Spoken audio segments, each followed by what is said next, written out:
നമസ്കാരം. 1995 സെപ്റ്റംബർ 9 രാവിലെ ഏകദേശം 8 മണിയായപ്പോൾ ചങ്ങനാശ്ശേരി പോലീസ് സ്റ്റേഷനിലേക്ക് ഒരു മധ്യവയസ്കൻ കയറി വന്നു. അയാൾ ശരിക്കും വിഷമത്തിലാണ്. അയാളുടെ മകനെ തലേദിവസം വൈകുന്നേരം മുതൽ കാണാനില്ല എന്നാണ് അയാളുടെ പരാതി. പോലീസ് അയാളോട് വിവരങ്ങൾ ചോദിച്ചു. തലേദിവസം ഉച്ചയ്ക്ക് ചങ്ങനാശ്ശേരിയിൽ ആ മധുമൂല ജംഗ്ഷൻ ഭാഗത്ത് ചതയ ഘോഷയാത്ര ഉണ്ടായിരുന്നു. ആ ആഘോഷ പരിപാടികൾ കാണാൻ വേണ്ടി മഹാദേവൻ എന്ന അയാളുടെ മകൻ ആ ഭാഗത്തേക്ക് പോയിരുന്നു. വൈകുന്നേരം ആയപ്പോൾ മറ്റു ആളുകളൊക്കെ മടങ്ങിയെത്തിയെങ്കിലും സൈക്കിളിൽ പോയ തന്റെ മകൻ മാത്രം മടങ്ങി വന്നില്ല. മഹാദേവൻ സന്ധ്യയായിട്ടും മടങ്ങി വരാതായതും വീട്ടുകാർ അടുത്തുള്ള വീടുകളിലേക്ക് തിരക്കി. മഹാദേവന്റെ സ്കൂളിൽ അവനോടൊപ്പം പഠിക്കുന്ന മറ്റ് കുട്ടികളുടെ വീടുകളിലേക്ക് അവനെ തിരക്കിയെങ്കിലും 7 മണിയായിട്ടും അവനെ കുറിച്ച് ഒരു വിവരവും അവർക്ക് കിട്ടിയില്ല. തുടർന്ന് അവർ ആ ഭാഗങ്ങളൊക്കെ ഒന്ന് തിരക്കി. രാത്രി ഏകദേശം 11 മണിയായപ്പോഴാണ് ഇനി തിരക്കേണ്ട കാര്യമില്ല, പോലീസിൽ പറയണമെന്ന് ആളുകൾ പറഞ്ഞത്. മധുമൂല ജംഗ്ഷനിൽ ഉദയാസ് ചോസ് നടത്തുന്ന വിശ്വനാഥൻ ആചാരി അയാളുടെ മകനെ കാണാനില്ലാതായിട്ടും പോലീസിൽ പരാതി കൊടുക്കാത്ത എന്തെന്ന് പോലീസ് ചോദിച്ചപ്പോൾ വിശ്വനാഥൻ ആചാരി പോലീസിനോട് പറഞ്ഞു, സാർ, ഇതിനു മുമ്പ് ഇതുപോലൊരു കേസ് ഉണ്ടായി. അന്ന് അവൻ വീട് വിട്ട് ഒളിച്ചോടുകയായിരുന്നു. അതുകൊണ്ട് ഞങ്ങള് ആദ്യം പോലീസിലേക്ക് വരാതിരുന്നത്. പോലീസിൽ പരാതി പറഞ്ഞിട്ട് വീട്ടിൽ ചെല്ലുമ്പോൾ അവൻ ചിലപ്പോൾ മടങ്ങി വരാനുള്ള സാധ്യതയുണ്ട്.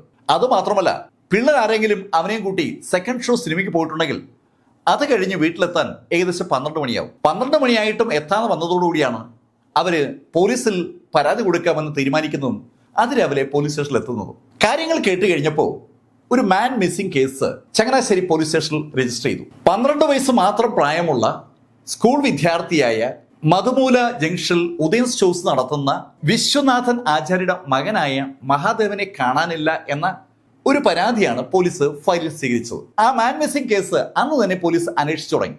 മധുമൂല ജംഗ്ഷനിൽ വിശ്വനാഥൻ ആചാര്യയുമായി ബന്ധമുള്ള ഒരുപാട് ആളുകളുണ്ട്. അയാളുടെ കടയിൽ സാധനം വാങ്ങാൻ വരുന്ന ആളുകൾ ഉൾപ്പെടെ അനവധി ആളുകളെ പോലീസ് ലിസ്റ്റ് ചെയ്ത് അവരോടൊക്കെ ഈ മഹാദേവനെ കുറിച്ച് തിരക്കി തുടങ്ങി. വിശ്വനാഥ ആചാര്യയുടെ വീട്ടിൽ നിന്ന് ചതയ ഘോഷയാത്ര കാണാനായിട്ട് സൈക്കിളിൽ മഹാദേവൻ പോകുന്നത് ഉച്ചയ്ക്ക് ഏകദേശം ഒരു 2 മണിയോടടുപ്പിച്ചാണ്. അവനെ ആ ചതയ ഘോഷയാത്ര കടന്നു പോകുന്ന വഴിയിൽ പലരും കാണുകയും ചെയ്തിരുന്നു. അവൻ ആ സൈക്കിൾ ഒതുക്കി വെച്ചിട്ട് ആ ഘോഷയാത്ര കണ്ടുകൊണ്ട് കണ്ട ആളുകൾ അക്കാര്യം പോലീസിനോട് പറയുകയും ചെയ്തു. അങ്ങനെ പോലീസ് മഹാദേവനെ കണ്ടു എന്ന് പറയുന്ന ആളുകളോടൊക്കെ വിവരങ്ങൾ തിരക്കി വരികയാണ്. ചതയ ഘോഷയാത്ര ആവേശപൂർവ്വം കണ്ടു നിൽക്കുന്ന കുട്ടി ആ രാത്രിയിൽ ഒളിച്ചോടാനുള്ള സാധ്യത ഉണ്ടോ? ആ ഒരു ചോദ്യവും പോലീസിന്റെ മനസ്സിലേക്ക് വരികയാണ്. ഒളിച്ചോടാൻ മൈൻഡ് സെറ്റ് ഒരുക്കുന്ന ആളുകൾ സാധാരണഗതിയിൽ ആ ശൈലിയിലല്ല പെരുമാറുക.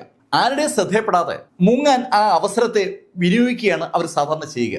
ഇവിടെ ആളുകളൊക്കെ കാണത്തക്ക രീതിയിൽ മഹാദേവൻ അവിടെ ആ ഘോഷയാത്ര കാണാനായി ചങ്ങനാശ്ശേരിയിലെ ആ റോഡ് സൈഡിൽ ഉണ്ടായിരുന്നു എന്ന് പറയുമ്പോൾ അതിനകത്ത് ഒരു അസ്വാഭാവികത പോലീസിന് ഫീൽ ചെയ്തു തുടങ്ങി. എന്തായാലും പോലീസ് ആ സംശയം മനസ്സിൽ വെച്ചുകൊണ്ട് പത്രത്തിൽ ഒരു വാർത്ത കൊടുത്തു. മഹാദേവന്റെ ചിത്രം ഉൾപ്പെടെയാണ് ആ വാർത്ത പിറ്റേന്ന് പത്രങ്ങളൊക്കെ പ്രസിദ്ധീകരിക്കുന്നത്. പത്രത്തിലെ ആ ഫോട്ടോയിൽ കാണുന്ന ആ കുട്ടിയെ ആരെങ്കിലും എവിടെയെങ്കിലും കണ്ടിട്ടുണ്ടെങ്കിൽ ആ വിവരം പോലീസിനോട് റിപ്പോർട്ട് ചെയ്യാനായി പോലീസ് ചങ്ങനാശ്ശേരി പോലീസ് സ്റ്റേഷനിലെ നമ്പറാണ് കൊടുത്തിരിക്കുന്നത്. പത്രം ഇറങ്ങി അധിക സമയം കഴിയുമ്പോൾ തന്നെ ആ നമ്പറിലേക്ക് കോളുകൾ വന്നു തുടങ്ങി. ഈ മഹാദേവനെ പലരും പല സ്ഥലത്തും കണ്ടിട്ടുണ്ട്. അതുകൊണ്ടാണ് ആളുകൾ വിളിച്ചത്. ഞാൻ ഇന്നലെ രാവിലെ കണ്ടായിരുന്നു, ഇന്നലെ ഉച്ചയ്ക്ക് കണ്ടായിരുന്നു എന്നൊക്കെയുള്ള ശൈലിയിലാണ് പറയുന്നത്. ആ കണ്ടായിരുന്നു എന്ന് പറയുന്ന സമയത്തിന് അപ്പുറത്ത് മഹാദേവനെ കണ്ടോ എന്നാണ് യഥാർത്ഥത്തിൽ പോലീസിന് അറിയേണ്ടത്. ചില ആളുകൾ പോലീസ് സ്റ്റേഷനിൽ വന്ന് നേരിട്ടും അവർ മഹാദേവനെ കണ്ട കാര്യം പറയുകയും ചെയ്തു. പക്ഷെ എല്ലാവരും പറയുന്നത് 8-ാം തീയതി വൈകുന്നേരം വരെയുള്ള കാര്യങ്ങളാണ്. അതിനുശേഷം മഹാദേവനെ കണ്ടു എന്ന് ആരും പറയുന്നില്ല. 10-ാം തീയതി രാവിലത്തെ പത്രത്തിലാണ് വാർത്ത വന്നത്. 10-ാം തീയതി പകലും പിറ്റേ ദിവസവും ഒക്കെ ഇതുപോലെ മഹാദേവനെ കണ്ടു എന്ന് പോലീസിനെ ഫോണിൽ വിളിച്ചും നേരിട്ട് കണ്ടുമൊക്കെ ആളുകൾ പറഞ്ഞെങ്കിലും അതിനും അപ്പുറത്തേക്ക് മഹാദേവനുമായി കണക്ട് ചെയ്യുന്ന കാര്യങ്ങളൊന്നും തന്നെ പോലീസിന് കിട്ടിയില്ല. പോലീസ് ആ ഉദയസ് ചോസിൽ സാധനം വാങ്ങാൻ വരുന്ന ആളുകളെയും വിശ്വനാഥൻ ആചാര്യയുമായി ബന്ധമുള്ള ആളുകളെയും ഇതിനിടയിൽ കാണുകയും ചോദ്യം ചെയ്യുകയും ചെയ്യുന്നുണ്ട്. അതോടൊപ്പം മഹാദേവനുമായി ബന്ധമുള്ള മഹാദേവന്റെ ക്ലാസ്മേറ്റ്സിനോടും സ്കൂളിലെ മറ്റു കുട്ടികളോടും ഒക്കെ പോലീസ് വിവരം തിരക്കുന്നുണ്ട്. അധ്യാപകരോടും വിവരം തിരക്കുകയാണ്. പക്ഷെ ആർക്കും കൃത്യമായ ഒരു ഉത്തരം കൊടുക്കാൻ പറ്റുന്നില്ല. അങ്ങനെ ഇരിക്കുമ്പോഴാണ് മഹാദേവന്റെ അച്ഛൻ വിശ്വനാഥൻ ആചാര്യയ്ക്ക് ഒരു കത്ത് ലഭിക്കുന്നത്. ഒരു ഊമക്കത്താണ്. ആ കത്തിൽ ഒരു സിമ്പിൾ കാര്യമാണ് പറഞ്ഞിരിക്കുന്നത്. വിശ്വനാഥൻ ആചാര്യയുടെ മകൻ മഹാദേവൻ ആ കത്തെഴുതിയിരിക്കുന്ന ആളിന്റെ കൈവശമുണ്ടെന്നും 40,000 രൂപ കൊടുക്കുകയാണെങ്കിൽ മകനെ മോചിപ്പിക്കാം എന്നുമാണ് ആ കത്തിൽ പറഞ്ഞിരിക്കുന്നത്. കത്ത് കയ്യിൽ കിട്ടിയതും വിശ്വനാഥൻ ആചാരി അപ്പോൾ തന്നെ പോലീസിനെ വിവരം അറിയിച്ചു. കത്ത് സൂക്ഷ്മമായി പരിശോധിച്ച പോലീസിന് ഒരു കാര്യം മനസ്സിലായി. അത് പോസ്റ്റ് ചെയ്തിരിക്കുന്നത് കോട്ടയം ഭാഗത്തുള്ള ഒരു പോസ്റ്റ് ഓഫീസിൽ നിന്നാണ്. കോട്ടയം ഭാഗത്തുള്ള ആരോ മഹാദേവനെ തട്ടിക്കൊണ്ടുപോയിരിക്കുകയാണ്. അങ്ങനെ ഒരു നിഗമനവും ആ കത്തിന്റെ ഫലമായിട്ട് പോലീസിനുണ്ടായി. പോലീസ് ആ ഭാഗത്തൊക്കെ ഒരു സൂക്ഷ്മ പരിശോധന നടത്തി. ആ പോസ്റ്റ് ഓഫീസ് ഏതാണെന്ന് അവർക്ക് ഐഡന്റിഫൈ ചെയ്യാൻ പറ്റിയതുകൊണ്ട് ആ കത്ത് അവിടെ എങ്ങനെ എത്തി എന്ന് തിരക്കുക എന്നുള്ളതാണല്ലോ എളുപ്പമുള്ള മാർഗം. പോലീസ് സ്വാഭാവികമായിട്ടും ആ പോസ്റ്റ് ഓഫീസിലെത്തി. അവിടെ തിരക്കുമ്പോൾ ഏതോ ഒരു പോസ്റ്റ് ബോക്സിനകത്ത് നിന്ന് അവർക്ക് കിട്ടിയ എഴുത്താണെന്നല്ലാതെ ഏത് പോസ്റ്റ് ബോക്സിനകത്ത് കിടന്ന എഴുത്താണെന്ന് പറയാൻ ആ എഴുത്ത് പോസ്റ്റ് ഓഫീസിൽ എത്തിച്ച പോസ്റ്റ്മാൻമാർക്ക് പറ്റുന്നുമില്ല. എന്തായാലും ആ ഫ്രം അഡ്രസ് ഇല്ലാത്ത കത്തിൽ പറഞ്ഞിരിക്കുന്ന കാര്യത്തിന് വേണ്ടി വീണ്ടും വിശ്വനാഥ് ആചാര്യയെ ബന്ധപ്പെടാനുള്ള സാധ്യത പോലീസ് മുന്നിൽ കാണുകയാണ്. പോലീസ് പ്രതീക്ഷിച്ചതുപോലെ തന്നെ അത് സംഭവിച്ചു. വീണ്ടും ഒരു കത്ത് വിശ്വനാഥ് ആചാര്യയെ തേടി വന്നു. ആ കത്തിനൊപ്പം ഒരു പാഴ്സലും ഉണ്ട്. കത്തിൽ സൂചിപ്പിച്ചിരിക്കുന്നത് നേരത്തെ ചോദിച്ച എമൗണ്ടിന്റെ പല മടങ്ങാണ്. അതോടൊപ്പം ആ പാഴ്സലിനകത്തുള്ളത് ഒരു ചെരുപ്പാണ്. ആ ചെരുപ്പ് കണ്ട വിശ്വനാഥ് ആചാര്യയും അയാളുടെ ഭാര്യയും ആ ചെരുപ്പ് തിരിച്ചറിയുകയാണ്. അവരുടെ മകൻ മഹാദേവന്റെ ചെരുപ്പ് തന്നെയാണ് അത്. മഹാദേവനെ തട്ടിക്കൊണ്ടുപോയ ആളുകൾ അവന്റെ ചെരുപ്പ് തെളിവിനായി അയച്ചു കൊടുത്തിരിക്കുകയാണ്. 2 ലക്ഷം രൂപ കൊടുത്തില്ലെങ്കിൽ മകനെ വിടില്ലെന്നാണ് ആ ചെരുപ്പ് അയച്ചിരിക്കുന്ന ആളുകൾ പറയുന്നത്. പോലീസിന് വളരെ വിലപ്പെട്ട ഒരു തെളിവാണ് ലഭിച്ചിരിക്കുന്നത്. പക്ഷെ ഇപ്പോൾ ഒരു പ്രശ്നമുണ്ട്. നേരത്തെ കോട്ടയത്ത് നിന്നാണ് കത്ത് വന്നതെങ്കിൽ ഇപ്രാവശ്യം കത്ത് വന്നിരിക്കുന്നത് കുറച്ചുകൂടി തെക്കോട്ട് മാറിയാണ്. കൊല്ലം ഭാഗത്തിനടുത്തു നിന്നാണ് ആ കത്ത് പോസ്റ്റ് ചെയ്തിരിക്കുന്നത്. ആദ്യത്തെ കത്ത് വടക്കുന്നും രണ്ടാമത്തെ കത്ത് തെക്കുന്നും വന്നിരിക്കുന്നത്. പോലീസിന് സ്വാഭാവികമായിട്ടും ഈ കത്തയക്കുന്ന ആളുകളുടെ ഉദ്ദേശം മനസ്സിലായി. പോലീസ് ഒരു കാരണവശാലും പോസ്റ്റ് ഓഫീസ് കണക്ട് ചെയ്ത് അന്വേഷണം നടത്തി അവരിൽ എത്താൻ പാടില്ല. പക്ഷെ ഇവിടെ വേറൊരു പ്രശ്നമുണ്ട്. പാഴ്സൽ അയക്കുമ്പോൾ പാഴ്സൽ അയക്കുന്ന ആളിന്റെ പേര് രേഖപ്പെടുത്തേണ്ട ആവശ്യമുണ്ട്. ആ പേര് ബേസ് ചെയ്ത് പാഴ്സൽ അയച്ച സ്ഥലത്ത് പോലീസ് എത്തി. പക്ഷെ അവിടെ നിന്ന് പോലീസിന് പ്രത്യേകിച്ച് ഒന്നും കിട്ടിയില്ല. ആ പാഴ്സൽ അയക്കാനായി അവിടെ കൊടുത്തിരിക്കുന്ന അഡ്രസ്സ് തികച്ചും വ്യാജവിലാസമാണ്. പക്ഷെ പോലീസിന് നിരാശപ്പെടേണ്ട കാര്യമില്ല. കാരണം ആ കത്തിൽ വേറൊരു കാര്യം സൂചിപ്പിച്ചിട്ടുണ്ട്. 2 ലക്ഷം രൂപ കൈമാറേണ്ട അഡ്രസ്സ് അതിനകത്ത് വ്യക്തമായി പറഞ്ഞിട്ടുണ്ട്. പോലീസ് വൻ സന്നാഹത്തോടു കൂടി മഫ്റ്റിയിൽ ആ പണം കൈമാറേണ്ട സ്ഥലത്തിന് ചുറ്റുമായി അങ്ങനെ കാത്തു നിൽക്കുകയാണ്. അവിടേക്ക് വിശ്വനാഥ് ആചാര്യ അവരെത്തിച്ചു. വിശ്വനാഥ് ആചാര്യന്റെ കയ്യിൽ ഒരു ബാഗൊക്കെ ഉണ്ട്. ആ ബാഗിൽ കണ്ടാൽ പണമാണെന്ന് തോന്നും. ആ ബാഗുമായി വിശ്വനാഥ് ആചാര്യ അങ്ങനെ കാത്തു നിൽക്കുകയാണ്. 10 മിനിറ്റായി, അരമണിക്കൂറായി, 1 മണിക്കൂറായി, 2 മണിക്കൂറായി. അയാളെ കാത്ത് ആരും വന്നില്ല. കേസ് അന്വേഷിക്കുന്ന പോലീസ് വിശ്വനാഥൻ ആചാര്യയുടെ പുറകിലുണ്ടെന്നും ആ പണം വാങ്ങാനായി വരുന്ന ആളുകളെ പോലീസ് വളഞ്ഞു പിടിക്കാനുള്ള സാധ്യതയുണ്ടെന്നും മനസ്സിലാക്കിയ കള്ളന്മാർ അല്ലെങ്കിൽ മഹാദേവനെ തട്ടിക്കൊണ്ടുപോയവർ മറവിൽ നിന്ന് ശരിക്കും ആ രംഗം വീക്ഷിക്കുകയായിരിക്കും. അവർക്കും പോലീസിനെ കാണാമായിരിക്കും. പോലീസിന് ഇപ്പൊ ഏകദേശം കഥ മനസ്സിലായി. അവർക്ക് മുന്നിലാണ് മഹാദേവനുമായി ബന്ധപ്പെട്ട ആ ക്രൈമിലുള്ള ആളുകൾ ഓടുന്നത്. പോലീസിനേക്കാൾ ഒരു സ്റ്റെപ്പ് എഹെഡാണ് അവരെന്ന് പറയാം. പോലീസ് അവിടെ കൊണ്ട് അന്വേഷണം നിർത്തിയില്ല. അവര് സ്വാഭാവികമായിട്ടും തികച്ചും ആവേശത്തിലാണ്. മഹാദേവന്റെ കേസുമായി ബന്ധപ്പെട്ട് അവരെ ഓടിക്കാൻ കള്ളൻ ശ്രമിക്കുമ്പോൾ അല്ലെങ്കിൽ ആ തട്ടിക്കൊണ്ടുപോയ ആളുകൾ ശ്രമിക്കുമ്പോൾ സ്വാഭാവികമായും പോലീസിന് ഒരു ആവേശം ഉണ്ടാവുമല്ലോ. ആ ആവേശം അന്വേഷണത്തിൽ ഉടനീളം പ്രതിഫലിക്കുകയാണ്. പക്ഷെ ആ പ്രതിഫലനമൊക്കെ 1-2 മാസം കഴിഞ്ഞപ്പോൾ പതുക്കെ പതുക്കെ കുറഞ്ഞു തുടങ്ങി. പോലീസ് വിശ്വനാഥ് ആചാര്യയ്ക്ക് വരുന്ന കോളുകൾ വരെ റെക്കോർഡ് ചെയ്യാനുള്ള സംവിധാനം എക്സ്ചേഞ്ചിൽ ചെയ്തിട്ടുണ്ടെന്നുള്ള ഒരു വാർത്ത ഇതിനിടയിൽ എങ്ങനെയോ ചങ്ങനാശ്ശേരിയിൽ സ്പ്രെഡ് ആയിരുന്നു. ഇന്നത്തെ കാലത്തെ പോലെ റെക്കോർഡിംഗ് ഫെസിലിറ്റീസ് അധികം ഇല്ലാത്ത സമയമാണ്. ഫോൺ വിളിക്കാൻ താല്പര്യമുള്ളവർക്ക് STD ബൂത്തുകൾ ഇഷ്ടംപോലെ ഉള്ളതുകൊണ്ട് ഫോൺ വിളിക്കാൻ ഒരു ബുദ്ധിമുട്ടുമില്ല. വിശ്വനാഥ് ആചാര്യയുടെ കടയിൽ ഫോണുണ്ട്. ആ കടയിലേക്ക് വിളിക്കുന്ന ഫോണ് ട്രേസ് ചെയ്ത് പോലീസ് കണ്ടുപിടിക്കുമെന്ന ഒരു ഭീതി പൊതുവെ ഉണ്ടായതുകൊണ്ട് വിശ്വനാഥ് ആചാര്യയ്ക്ക് കോളുകൾ വരാതെയായി, എഴുത്തുകളും വരാതെയായി. സ്വാഭാവികമായിട്ടും പോലീസിന്റെ അന്വേഷണവും മന്ദീഭവിച്ചു. ലോക്കൽ പോലീസിന്റെ അന്വേഷണത്തിൽ ഒരു പുരോഗതിയും ഉണ്ടാകുന്നില്ലെന്ന് മനസ്സിലാക്കിയ വിശ്വനാഥ് ആചാര്യയും അയാൾക്കൊപ്പമുള്ള ആളുകളും ലോക്കൽ കോൺഗ്രസ് നേതാക്കളെ ബന്ധപ്പെട്ട് അവരുമായി തിരുവനന്തപുരത്തെത്തി മുഖ്യമന്ത്രി AK ആന്റണിയെ കണ്ടു. ആന്റണിയോട് കാര്യം പറഞ്ഞു. അതിന് ഉടൻ ഫലമുണ്ടായി. ആ കേസ് ലോക്കൽ പോലീസിൽ നിന്ന് ഉടൻ തന്നെ AK ആന്റണി ക്രൈംബ്രാഞ്ചിന് മാറ്റിക്കൊടുത്തു. ക്രൈംബ്രാഞ്ച് അന്വേഷണം ഏറ്റെടുത്തപ്പോൾ വിശ്വനാഥ് ആചാര്യയ്ക്കും ഭാര്യയ്ക്കും ശരിക്കും ഒരു പ്രതീക്ഷ ഉണ്ടായി. പക്ഷെ ആ സമയത്ത് ഇലക്ഷൻ പ്രഖ്യാപിച്ചു. ആന്റണി മുഖ്യമന്ത്രി പദത്തിൽ നിന്ന് മാറി. EK നായനാർ മുഖ്യമന്ത്രിയായി. അതിനുശേഷം അന്വേഷണം ശരിക്കും ഇഴഞ്ഞു. അടുത്ത വർഷങ്ങളിൽ ഒന്നും തന്നെ സംഭവിച്ചില്ല എന്ന് പറയാം. ക്രൈംബ്രാഞ്ച് ആ കേസ് അങ്ങും ഇങ്ങുമൊക്കെ അന്വേഷിച്ചിട്ട് ഫലമില്ല എന്ന് കണ്ടപ്പോൾ ആ കേസ് ക്ലോസ് ചെയ്യാനായി കോടതി സമീപിച്ച വിവരം വിശ്വനാഥ് ആചാര്യ അറിഞ്ഞു. അദ്ദേഹം ഒരു വക്കീലുമായി ബന്ധപ്പെട്ട് ഹൈക്കോടതിയിൽ അതിനെതിരെ ഒരു കേസ് ഫയൽ ചെയ്തു. അത് സംഭവിക്കുന്നത് 2001-ലാണ്. ഹൈക്കോടതിയിൽ വിശ്വനാഥ് ആചാര്യ കേസ് ഫയൽ ചെയ്ത് ഏതാനും നാളുകൾ കഴിയുമ്പോൾ കേരളത്തിൽ ഭരണം മാറി വീണ്ടും AK ആന്റണി മുഖ്യമന്ത്രി പദത്തിലെത്തി. AK ആന്റണി മുഖ്യമന്ത്രി ആയതോടുകൂടി വീണ്ടും കേസ് അന്വേഷണത്തിന് ഒരു ഊർജിത സ്വഭാവം ഉണ്ടാകുമെന്നൊരു പ്രതീക്ഷ വിശ്വനാഥൻ ആചാര്യക്കുണ്ടായിരുന്നു. അപ്പൊ അതിനിടയിൽ കേരളത്തിൽ വേറെയും സംഭവ വികാസങ്ങൾ ഇഷ്ടംപോലെ വരികയാണ്. ഹൈക്കോടതിയിൽ ആ കേസ് നടക്കുന്നതിനിടയിലാണ് ആകസ്മികമായ അസുഖത്താൽ വിശ്വനാഥൻ ആചാര്യ മരിക്കുന്നത്. വിശ്വനാഥൻ ആചാര്യ മരിച്ചപ്പോൾ സ്വാഭാവികമായും ആ കേസുമായി ബന്ധപ്പെട്ട എല്ലാ കാര്യങ്ങളും ഏതാണ്ടങ്ങ് നിന്നു എന്ന് പറയാം. ഭർത്താവ് മരിച്ച് കുറെ നാൾ കഴിഞ്ഞിട്ടാണ് ഭാര്യ ശരിക്കും ആ കേസ് വീണ്ടും പുനരുജ്ജീവിപ്പിക്കാൻ ശ്രമിക്കുന്നത്. അവര് വിശ്വനാഥൻ ആചാര്യ കേസ് ഏൽപ്പിച്ച വക്കീലിനെ കണ്ട് മകന്റെ തിരോധാനവുമായി ബന്ധിപ്പിച്ച കേസ് ഒന്നുകൂടി അന്വേഷിക്കണമെന്ന് ഹൈക്കോടതിയെ കൊണ്ട് ഉത്തരവിടിയിക്കാൻ വേണ്ടി വക്കീലിനോട് ആവശ്യപ്പെട്ടു. വക്കീൽ അതിനുവേണ്ടിയുള്ള നടപടിക്രമങ്ങളിലേക്കൂടെ കടന്നു പോകുമ്പോഴാണ് തികച്ചും യാദൃശ്യവശാൽ ആ സ്ത്രീയും മരണപ്പെടുന്നത്. മഹാദേവന്റെ അച്ഛനും അമ്മയും മരണപ്പെട്ടപ്പോൾ സ്വാഭാവികമായിട്ടും ആ കേസിലുള്ള വക്കീലിന്റെ താല്പര്യവും അവസാനിക്കേണ്ടതാണ്. പക്ഷെ എന്തുകൊണ്ടോ വക്കീലിന് ആ കേസിനകത്ത് ഒരു പ്രത്യേക താല്പര്യം തോന്നി. 12 വയസ്സ് മാത്രം പ്രായമുള്ള ഒരു കൊച്ചുകുട്ടി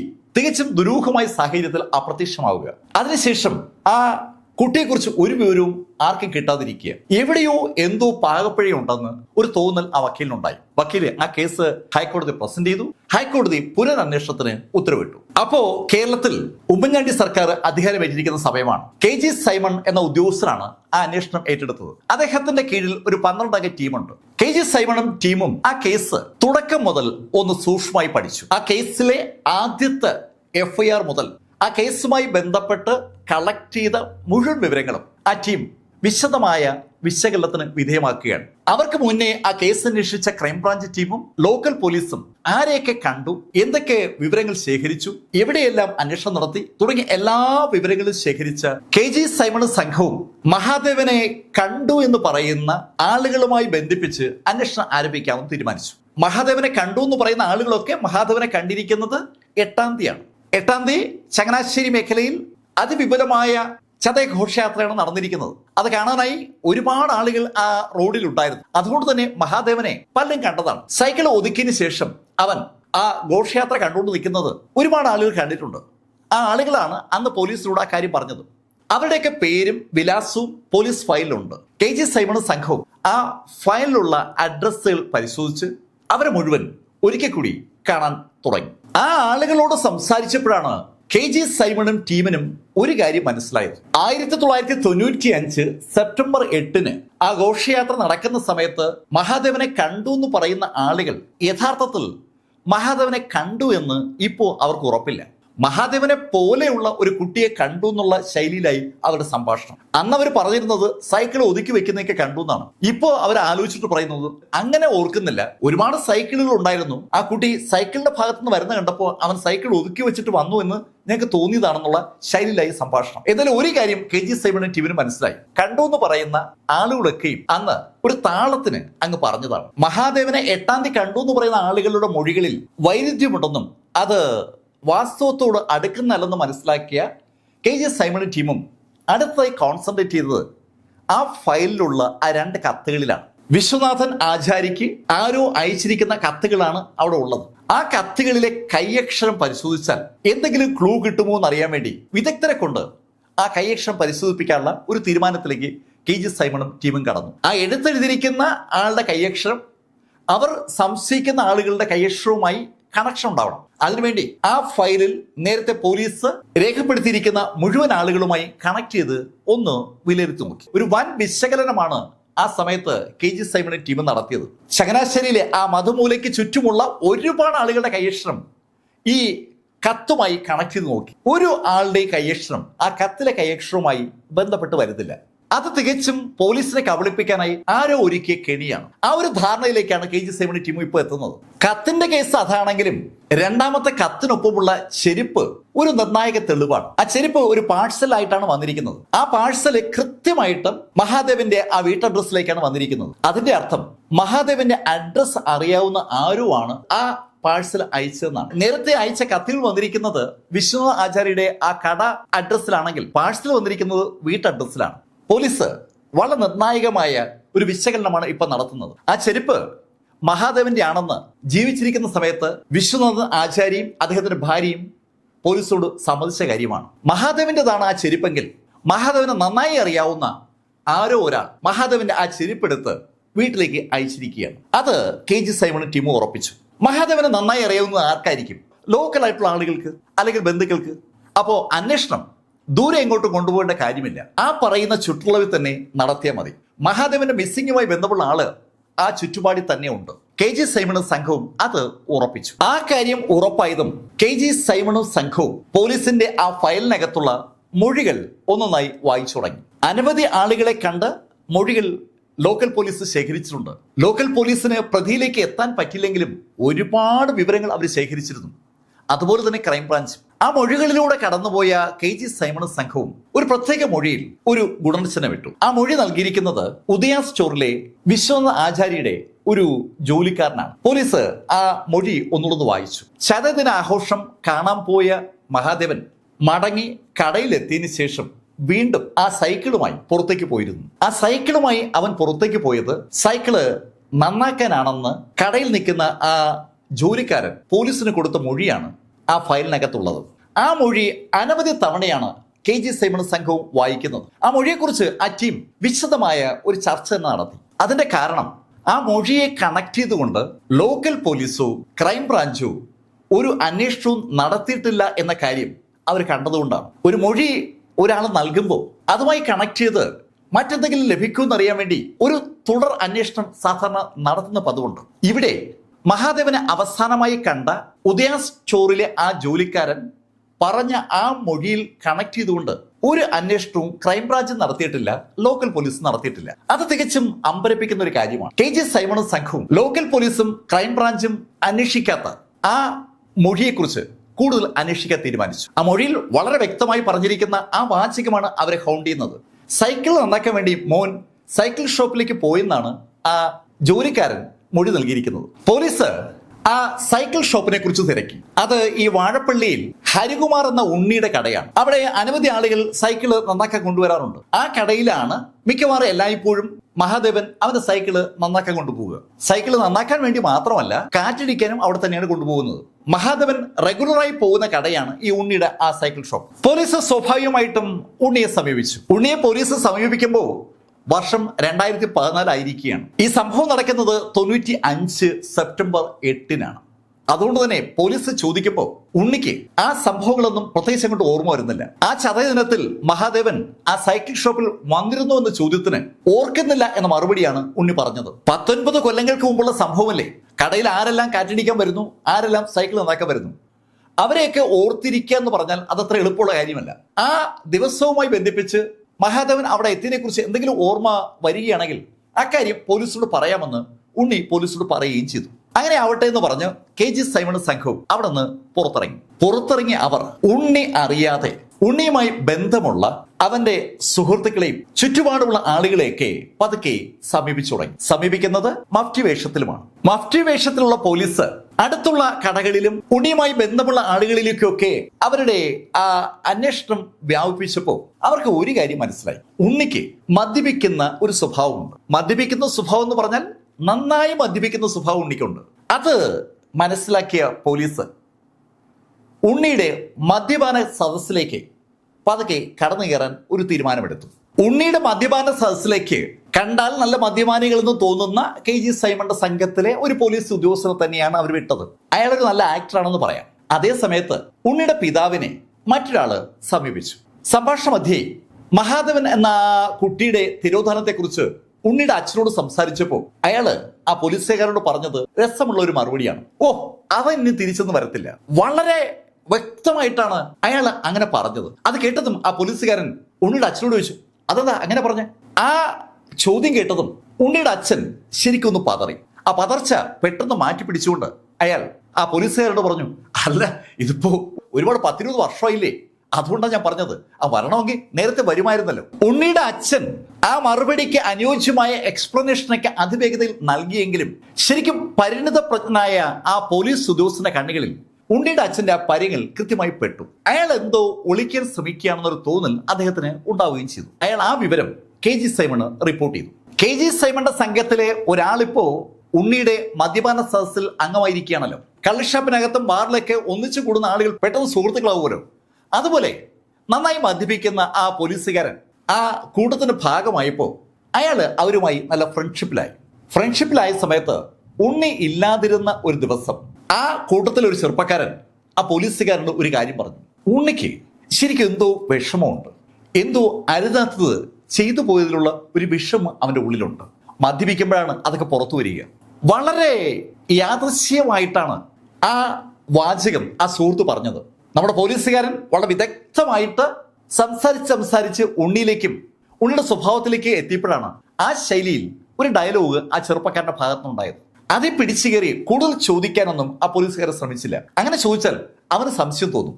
അതുകൊണ്ട് ആ വിവരം അവിടെ നിന്നിറങ്ങിയ ആ പോലീസുകാരൻ നേരെ KG സൈമണ് റിപ്പോർട്ട് ചെയ്തു.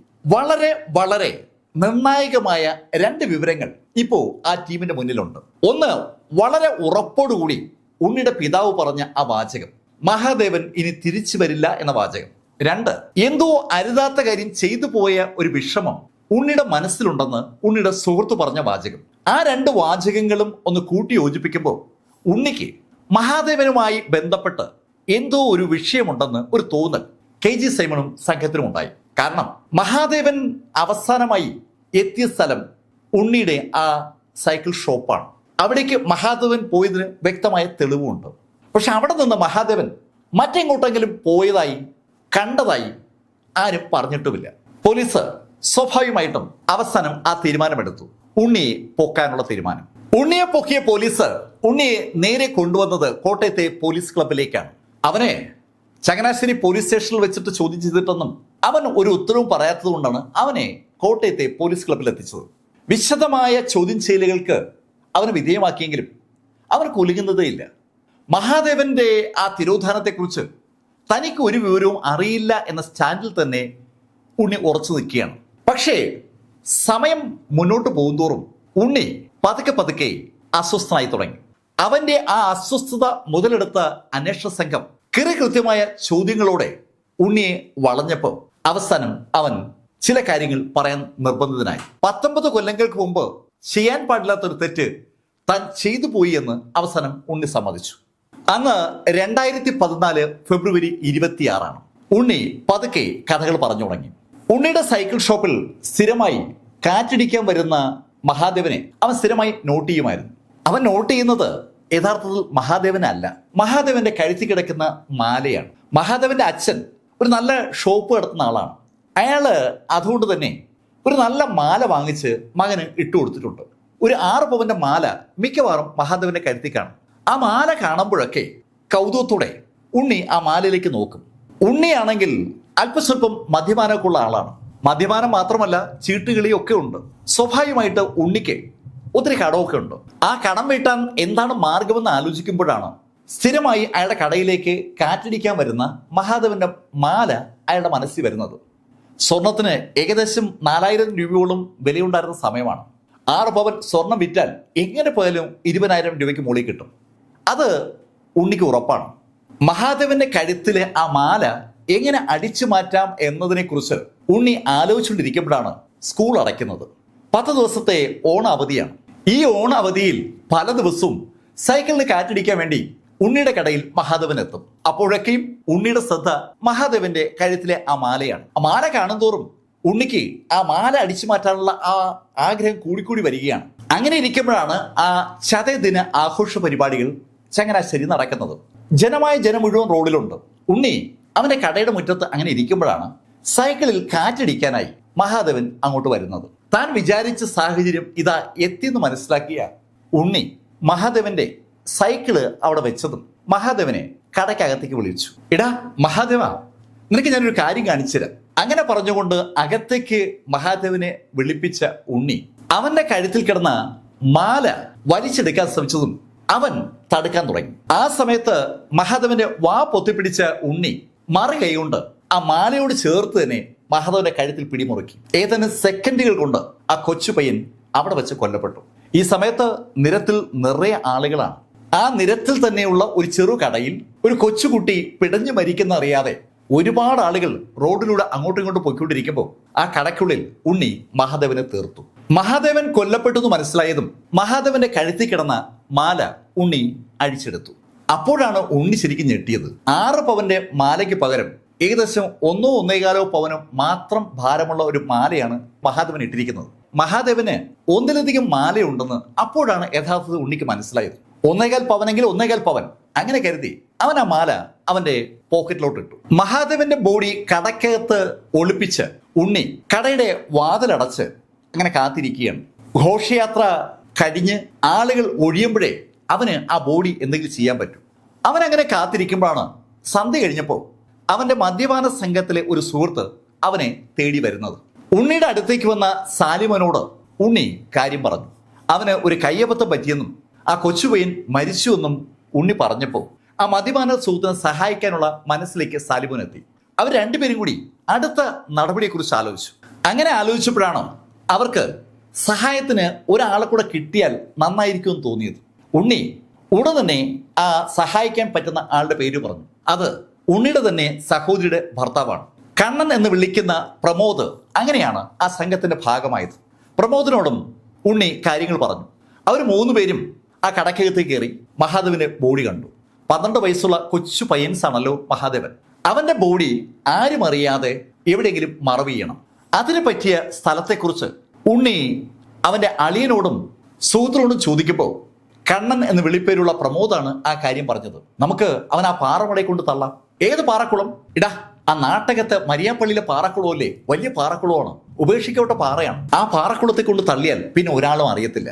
പാറക്കുളത്തിൽ കൊണ്ട് മഹാദേവന്റെ ബോഡി തള്ളിയാലും ചിലപ്പോ ആ ബോഡി പൊങ്ങി വരാനുള്ള സാധ്യതയുണ്ട്.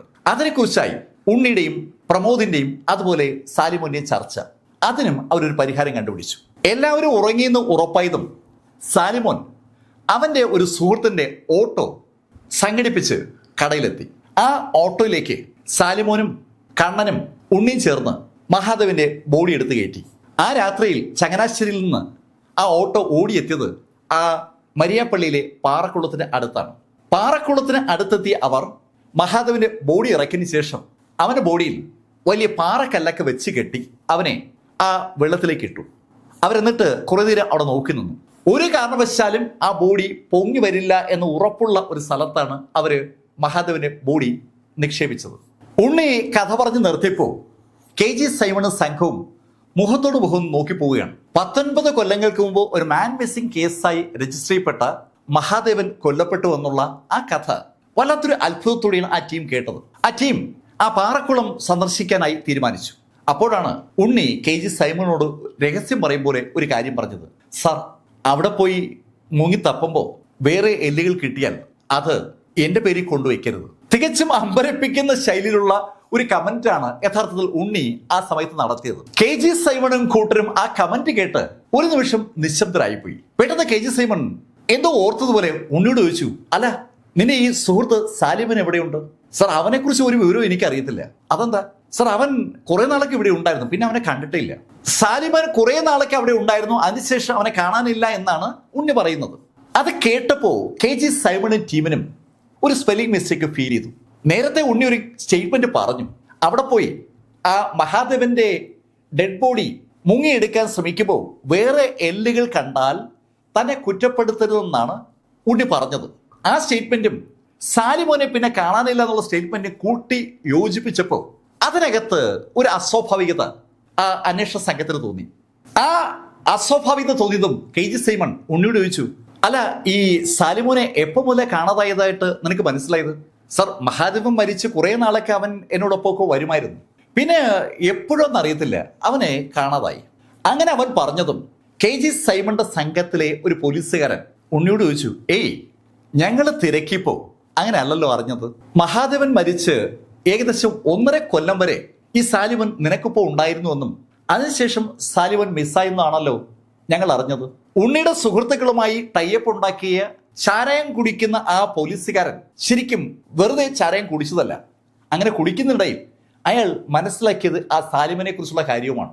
ഉണ്ണിയുടെ ഏറ്റവും അടുത്ത സുഹൃത്തുക്കളുടെ വിവരങ്ങൾ സംസാരിക്കുന്ന കൂട്ടത്തിലാണ് സാലിമോന്റെ വിവരം അന്ന് ചിലരൊക്കെ പറഞ്ഞത്. എപ്പോഴും ഉണ്ണിക്കൊപ്പം ഉണ്ടായിരുന്ന സാലിമോനെ ഈ മഹാദേവൻ കേസുണ്ടായി 1-2 വർഷം കഴിഞ്ഞപ്പോൾ പിന്നെ ആരും കണ്ടിട്ടില്ലെന്നാണ് അന്ന് ആ സുഹൃത്തുക്കളൊക്കെ പറഞ്ഞത്. അത് ഈ പോലീസുകാരന്റെ മനസ്സിലുണ്ടായിരുന്നു. അയാൾ ആ കാര്യമാണ് ഇപ്പോൾ ഉണ്ണിയോട് പറഞ്ഞത്. അത് കേട്ടപ്പോൾ ഉണ്ണി ഒന്ന് പതറി. ഉണ്ണിയുടെ പതർച്ച KG സൈമൺ കൃത്യമായി നോട്ട് ചെയ്യുകയും ചെയ്തു. KG സൈമൺ ഉണ്ണിയോട് ചോദിച്ചു, ഇടാ, നീ അവനെ തട്ടിയല്ലേ? ആദ്യം അവൻ അതിന് മറുപടി പറഞ്ഞില്ല. പക്ഷേ ചോദ്യം കർക്കശമായതോടുകൂടി അവൻ KG സൈമണിനോട് പറഞ്ഞു, സാറേ, പിന്നെ ഞാൻ എന്താ ചെയ്യണം? ഒരു അബദ്ധം എനിക്ക് പറ്റി, അതിന്റെ പേരിൽ എന്നെ ഭീഷണിപ്പെടുത്തി എന്നെ ബ്ലാക്ക് മെയിൽ ചെയ്യാൻ ശ്രമിച്ചാൽ ഞാൻ പിന്നെ വിട്ടുകൊടുക്കൂ? ഏയ് ഉണ്ണി, എന്താ സംഭവിച്ചത് അത് പറ. സാറേ, കുറെ നാൾ കഴിഞ്ഞപ്പോൾ എനിക്ക് കുറച്ച് സ്ഥലം വിറ്റ് കാശ് കിട്ടിയായിരുന്നു. ആ കാശ് എൻ്റെ കയ്യിൽ വന്ന കാര്യം ഈ സാലിമോ അറിഞ്ഞു. അവൻ എൻ്റെ കടയിൽ വന്നിട്ട് എന്നെ ഭീഷണിപ്പെടുത്തുകയാണ്. ഞാൻ ആ സ്ഥലം വിറ്റ് കിട്ടിയ കാശിന്റെ പകുതി അവന് കൊടുത്തില്ലെങ്കിൽ ഞാൻ മഹാദേവനെ കൊന്ന കാര്യം പോലീസിനോട് പറയുന്ന എന്നോട് പറഞ്ഞത്. സാറേ, പിന്നെ ഞാൻ അവനെ വെച്ചോണ്ടിരിക്കേണ്ട വല്ല കാര്യമുണ്ടോ? അപ്പോ നീ അവൻ എന്ത് ചെയ്തു? സാറേ, ഞാൻ 2 ദിവസം കഴിഞ്ഞപ്പോൾ അവനെ കടയിലേക്ക് വിളിപ്പിച്ചു.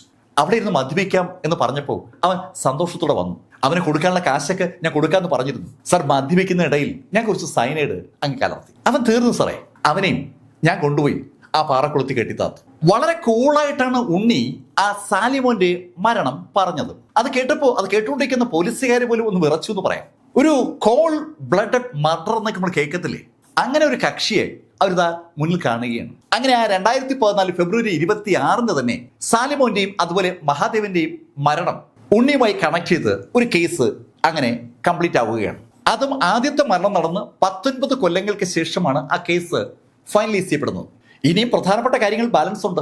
ആ കൊല്ലപ്പെട്ട കക്ഷികളുടെ ഭൗതിക അവശിഷ്ടങ്ങൾ കിട്ടിയാലല്ലേ കോടതിയിൽ കേസ് നിലനിൽക്കത്തുള്ളൂ. മഹാദേവനെ ഉണ്ണി കൊന്നുവെന്ന് പോലീസ് കോടതിയിൽ പറഞ്ഞതുകൊണ്ട് കാര്യമില്ലല്ലോ. കൊല്ലപ്പെട്ടത് മഹാദേവനാണെന്ന് പോലീസ് കോടതിയിൽ തെളിയിക്കണം. അതിനുവേണ്ടി പോലീസ് സംഘം ഉണ്ണിയുമായി ആ പാറക്കുളത്തിലെത്തി. വിവരം അറിഞ്ഞ് നാടായ നാട് മുഴുവൻ അങ്ങോട്ട് ഒഴുകിയെത്തിയിരിക്കുകയാണ്. ചാനലുകളുമുണ്ട്, പത്രക്കാരെല്ലാം വന്നിട്ടുണ്ട്. 19 കൊല്ലങ്ങൾക്ക് മുമ്പ് മിസ്സായ മഹാദേവനെ കൊലപ്പെടുത്തി ആ പാറക്കുളത്തിൽ കെട്ടിത്താത്തു എന്നുള്ള ആ വാർത്തയ്ക്ക് വല്ലാത്തൊരു വാർത്താ പ്രാധാന്യമുണ്ട്.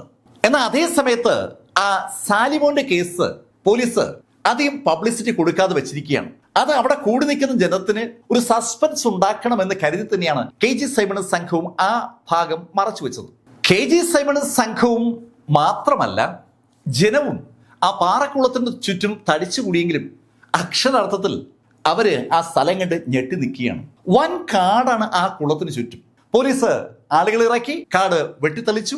ആ പാറക്കുളത്തിനകത്ത് പല ഭാഗത്തായി മണ്ണ് വന്ന് അടിഞ്ഞിരിക്കുകയാണ്. ഈ ബോഡി അവിടെ ഒന്നും കാണാനില്ല. 19 വർഷത്തെ മണ്ണ് അതിനകത്ത് അടിഞ്ഞു കൂടിയിട്ടുണ്ട്. മണ്ണ് വന്ന് അടിയുന്ന ശൈലിയിലാണ് ആ പാറക്കുളം കിടക്കുന്നത്. എന്തായാലും പോലീസ് മടി കൂടാതെ ആ മണ്ണ് നീക്കാനുള്ള പരിപാടി തുടങ്ങി. ആ മണ്ണിനടിയിൽ നിന്ന് ഒരു തലയോട്ടി ലഭിച്ചു. തലയോട്ടിക്കൊപ്പം ഒരു താടിയെല്ലും കൂടെ കിട്ടി. ആ തലയോട്ടിയും താടിയെല്ലും കണ്ടതും പോലീസിനൊപ്പമുള്ള ഫോറൻസിക് വിദഗ്ധർ ആ കാര്യം ഉറപ്പിച്ച് പോലീസിനോട് പറഞ്ഞു. ആ തലയോട്ടി ആ പ്രായം കുറഞ്ഞ ആൺകുട്ടിയുടേതാണ്, താടിയെല്ല് പ്രായം കൂടിയ ആളുടേതുമാണ്. ഫോറൻസിക്കാര് അത് പറഞ്ഞതും ഉണ്ണി പറഞ്ഞ കഥയിലെ 2 സംഭവങ്ങളും ഇത് തെളിയിക്കപ്പെടുകയാണെന്ന് പോലീസിന് ബോധ്യമായി. ഒരു കാർഡ് ബോർഡിന്റെ പെട്ടിയിലേക്ക് ആ തലയോട്ടിയും ആ താടിയെല്ലും മാറ്റിയ ഫോറൻസിക് വിദഗ്ധർ അതിനെ കോട്ടയം മെഡിക്കൽ കോളേജിലേക്ക് ഷിഫ്റ്റ് ചെയ്തു. വിശദമായ പരിശോധന അവിടെയും നടക്കണം. പ്രേത വിചാരണ എന്ന് പറയുന്ന ആ പരിപാടി, ഇൻക്വസ്റ്റ് ഇതുവരെയും നടന്നിട്ടില്ലല്ലോ. സാധാരണഗതിയിൽ ഒരു മരണം നടന്നു എന്ന് തോന്നുന്ന പ്ലേസിലാണ് പ്രേത വിചാരണ നടത്തുന്നത്. പക്ഷെ അവിടെ അങ്ങനെ ഒരു സംഭവം നടത്താനുള്ള ഒരു സാധ്യതയുമില്ല. എന്തായാലും ആ ഇൻക്വസ്റ്റ് നടപടികൾക്ക് വേണ്ടി കോട്ടയം മെഡിക്കൽ കോളേജിലേക്ക് അത് ഷിഫ്റ്റ് ചെയ്തു. അവിടെ ആ നടപടികൾക്ക് ശേഷം അവിടെ അത് കൂടുതൽ വിശദമായ പരിശോധനയ്ക്ക് വേണ്ടി തിരുവനന്തപുരത്തെ ലാബിലേക്ക് അയച്ചു. നേരത്തെ പറഞ്ഞതുപോലെ മഹാദേവന്റെയും അതുപോലെ സാലിമോന്റെയും ബോഡി പാർട്സുകളാണ് അതെന്ന് തെളിയിക്കണമല്ലോ. അത് തെളിയിച്ചാൽ മാത്രമേ ആ കുറ്റം ചെയ്തതിന്റെ പേരിൽ അറസ്റ്റ് ചെയ്യപ്പെട്ടിരിക്കുന്ന ഉണ്ണിക്ക് ശിക്ഷ കിട്ടത്തുള്ളൂ. പോലീസ് സ്വാഭാവികമായിട്ടും DNA പരിശോധനയ്ക്കുള്ള നടപടികളിലേക്ക് കടന്നു. മഹാദേവനുമായി ബന്ധപ്പെട്ട് രക്തബന്ധമുള്ള ആളുകൾ ഇപ്പോഴും ബാലൻസ് ഉണ്ട്.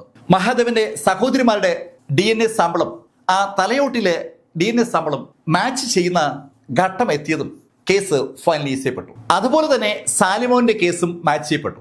2 കൊലപാതകങ്ങൾ ഉണ്ണി നടത്തിയെന്ന് പോലീസിന് ബോധ്യമാകുമ്പോഴാണ് പോലീസ് ഇതിലെ 3ാം പ്രതിയെക്കുറിച്ച് തിരക്കിക്കൊണ്ടിരിക്കുന്നത്. ശരിക്കും കേസിന്റെ ഫൈനലൈസേഷൻ നടക്കണമെങ്കിൽ ഉണ്ണിയുടെ സഹോദരി ഭർത്താവിനെയും കൂടി പ്രതിയാക്കണമല്ലോ. സഹോദരി ഭർത്താവിനെ കുറിച്ച് തിരക്കി തുടങ്ങിയപ്പോഴാണ് പോലീസിന് തികച്ചും അമ്പരപ്പിക്കുന്ന ഒരു ഇൻഫർമേഷൻ കിട്ടുന്നത്. ഉണ്ണിയുടെ സഹോദരി ഭർത്താവ് ഇപ്പൊ ഇല്ല. കുറെ നാളുകൾക്ക് മുമ്പ് കുളിമുറിയിൽ തല ഇടിച്ച് വീണ് അയാൾ മരണപ്പെട്ടു എന്നുള്ള വിവരമാണ് പോലീസ് അറിയുന്നത്. ആ വിവരം അറിഞ്ഞ പോലീസ് സ്വാഭാവികമായിട്ടും ഉണ്ണിയുടെ മുന്നിലെത്തി. അവനാണ് കൊല നടത്തിയെന്ന് പൊതുജനം അറിയാനുള്ള ഏക സാധ്യത അവന്റെ സഹോദരി ഭർത്താവിന്റെ വായിലൂടെ ആ വിവരം പുറത്തു വരിക എന്നുള്ളതാണ്. അത് സംഭവിക്കാതിരിക്കാൻ വേണ്ടി അവൻ തന്നെയാണോ അവന്റെ സഹോദരി ഭർത്താവിനെ ഇല്ലാതാക്കിയത്? ആ ചോദ്യം പോലീസിന്റെ മനസ്സിലുണ്ട്. പക്ഷെ അതിനിടയിൽ മഹാദേവന്റെയും അതുപോലെ സാലിമോന്റെയും കേസ് ഫൈനലൈസ് ചെയ്യപ്പെട്ടു. കോടതിയിൽ ചാർജ് ഷീറ്റ് കൊടുത്തു. കേസിൽ വിചാരണ ആരംഭിച്ചു. വിചാരണയ്ക്കൊടുവിൽ ഇരട്ട ജീവപര്യന്തമാണ് ഉണ്ണിക്ക് കോടതി വിധിച്ചത്. 19 കൊല്ലങ്ങൾക്ക് ശേഷമാണ് ഈ കേസ് തെളിയുന്നത്. പക്ഷേ ഈ കേസ് നേരത്തെ തെളിയാനുള്ള സർവ്വ സാധ്യതയും ഉണ്ടായിരുന്നു. മഹാദേവൻ മരിച്ച് 1.5 കൊല്ലം കഴിഞ്ഞപ്പോഴാണ് സാലിമോനെ കാണാതാവുന്നത്. സാലിമോനെ കാണാനില്ല എന്ന പരാതി അന്ന് സാലിമോന്റെ വീട്ടുകാർ പോലീസിൽ കൊടുത്തിരുന്നുവെങ്കിൽ സ്വാഭാവികമായിട്ടും ആ അന്വേഷണം കറങ്ങിത്തിരിഞ്ഞ് ഉണ്ണിയിലെത്തുമായിരുന്നു. ഉണ്ണിയെ കാര്യമായി അന്നൊന്ന് പിടിച്ച് കുടഞ്ഞിരുന്നുവെങ്കിൽ മഹാദേവന്റെയും സാലിമോന്റെയും മരണം അന്നേ തെളിഞ്ഞനെ. പക്ഷേ ഈ സാലിമോൻ ഇടയ്ക്കിടയ്ക്ക് നാട് വിട്ടു പോകുന്ന സ്വഭാവക്കാരനായതുകൊണ്ടാണ് വീട്ടുകാർ അവനെ കാണാതായിട്ടും പരാതിയുമായി സ്റ്റേഷൻ സമീപിക്കാത്തത്. സാലിമോൻ വെള്ളമടിച്ച് കറങ്ങി നടക്കുന്ന ഒരു കഥാപാത്രമാണ്. അത്യാവശ്യം ഗുണ്ടാ പ്രവർത്തനങ്ങളിൽ സജീവമാണ് താനും. അങ്ങനെയുള്ള ഒരുത്തൻ മിസ്സായാൽ എന്താ എന്ന് വീട്ടുകാർ വിചാരിച്ചെടുത്ത് ഉണ്ണിക്ക് നീട്ടിക്കിട്ടിയത് 19 കൊല്ലമാണ്. അല്ലെങ്കിൽ ഉണ്ണി എന്നേ ജയിലിലായനെ. ഉണ്ണി ജയിലിലായിരിക്കുമ്പോഴും ഈ അന്വേഷണത്തിന് നേതൃത്വം കൊടുത്ത ടീമിന്റെ മനസ്സിൽ ഇപ്പോഴും ആ ചോദ്യം ബാലൻസ് ആണ്.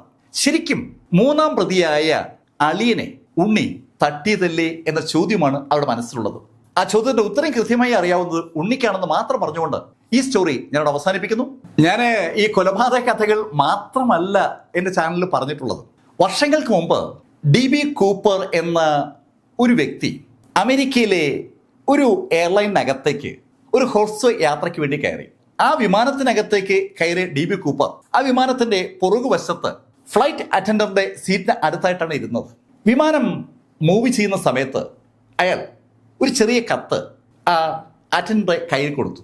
സാധാരണഗതിയിൽ സുന്ദരികളായ ഫ്ലൈറ്റ് അറ്റൻഡന്റിന്റെ കയ്യിൽ പല പണക്കാരും ഇതുപോലെ നമ്പറൊക്കെ എഴുതി കൊടുക്കും. അത്തരത്തിൽ ഒരു നമ്പർ ആണെന്ന് കരുതി ആ സ്ത്രീ അത് വാങ്ങിച്ച് പോക്കറ്റിലോട്ടിട്ടു. അത് കണ്ടതും DB കൂപ്പർ അവരെ അടുത്തോട്ട് വിളിച്ചിട്ട് അവരോട് പറഞ്ഞു, എന്റെ കയ്യിൽ ഒരു ബോംബുണ്ട്.